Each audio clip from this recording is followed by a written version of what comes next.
Hello everyone.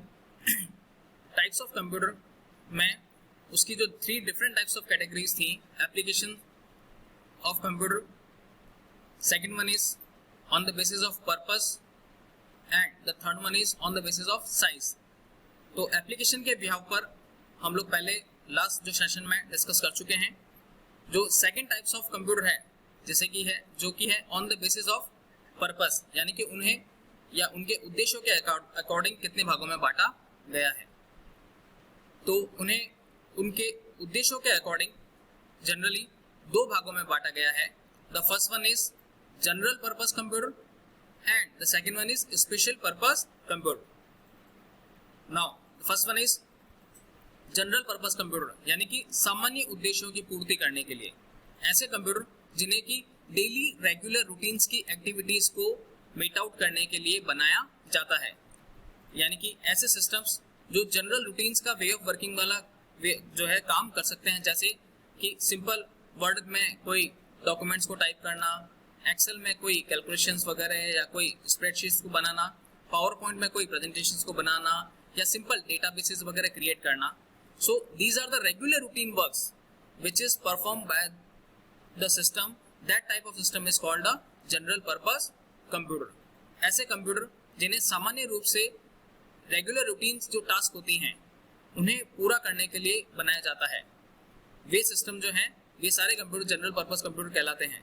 मगर in general purpose computer जो हैं इनका जो सीपीयू होता है उनकी जो कैपेसिटी है, अगर देखा जाए तो वे ऑफ वर्किंग को परफॉर्म करने की हो या डेटा को स्टोरेज करने की हो, वो सीमित होती है। ठीक है, क्योंकि ये जनरल पर्पस कंप्यूटर हैं।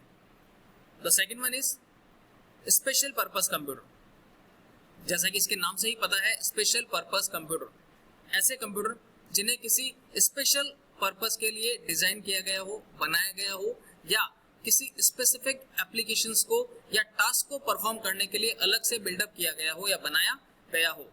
किसी भी विशेष उद्देश्यों को पूरा करने के लिए जिन कंप्यूटर को बनाया जाता है या जिनके द्वारा विशेष उद्देश्यों को की पूर्ति की जाती है, वे कंप्यूटर अपने आप में स्पेशल पर्पस कंप्यूटर कहलाते हैं।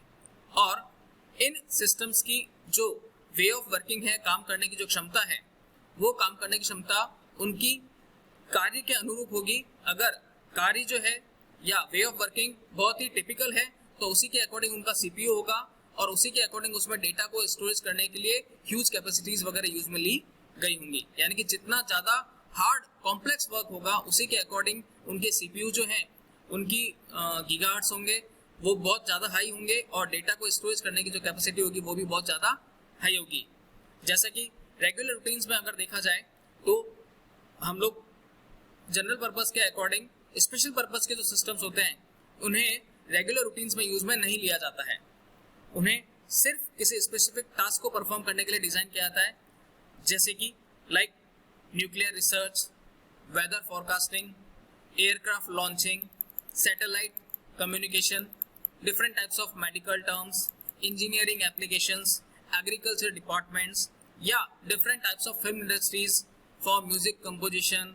सो these are the different types of applications जहां पर कि इनको यूज में लिया जाता है। ये सारी की सारी एप्लीकेशंस बहुत ही स्पेशल पर्पस की होती हैं और इन स्पेशल एप्लीकेशंस को मीट आउट करने के लिए अलग से सिस्टम्स को जो है क्रिएट किया जाता है या बनाया जाता है उनकी वे ऑफ वर्किंग को परफॉर्म करने के लिए। So here we mention the types of computer on the basis of purpose. उनके पर्पस के अकॉर्डिंग उन्हें 2 भागों में बांटा गया है, जैसे कि हम डिस्कस कर चुके हैं, जनरल पर्पस और स्पेशल पर्पस। Thank you.